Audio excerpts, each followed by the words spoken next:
The rub matters. Brown sugar, smoky paprika, garlic powder, ancho chili seasoning, salt, and black pepper. Think you have to cook ribs over a flame until they're fall off the bone ready? We have an easier way.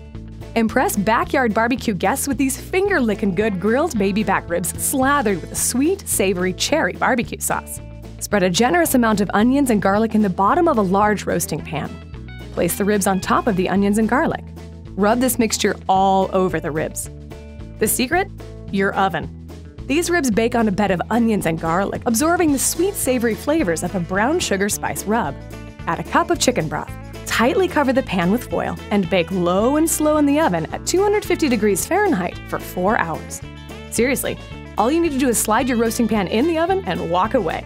Heat your grill to 350 degrees and oil your grates to keep the ribs from sticking. Lay the ribs on the grill and generously brush both sides with the cherry barbecue sauce.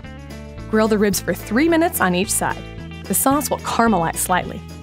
Only after you slather them with the cherry barbecue sauce do you sear them on the grill for just a few minutes.